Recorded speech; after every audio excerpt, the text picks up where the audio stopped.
If Monday's arrival in the temple was marked by Jesus' living parable of cleansing God's house, then Tuesday's entrance was marked by a direct verbal confrontation from the religious leadership, the Sanhedrin.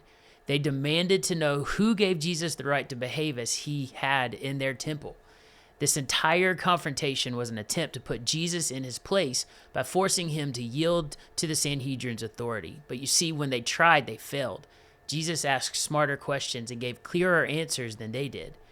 See, when they tried to question his motives, he exposed their hearts. When they attempted to intimidate him by coming to him in numbers, he never showed the slightest sign of backing down. They tried to discredit his ministry, but there were people walking around the temple who only days earlier had been blind and lame. You see, the religious leaders were upset at Jesus for establishing himself as a spiritual authority, and they organized an ambush with the intent to place him under arrest. But Jesus escaped their traps and pronounced harsh judgment on them by saying, "Blind guides, for you are like whitewashed tombs, beautiful on the outside, but filled on the inside with dead people's bones and all sorts of impurity.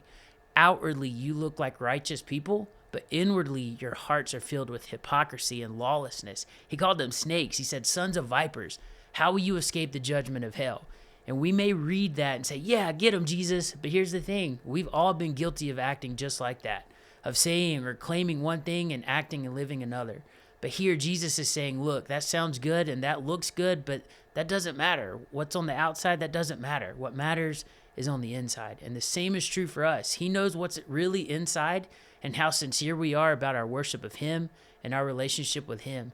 In 1 Samuel 16:7, God tells Samuel, "For the Lord does not see as man sees. For man looks at the outward appearance, but the Lord looks at the heart." You see, we can fool other people, but we can't fool God.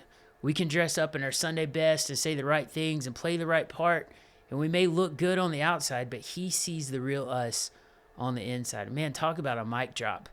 So let's get back to Tuesday. Later that afternoon, Jesus leaves the city with his disciples and heads to the Mount of Olives, which sits just east of the temple and overlooks Jerusalem.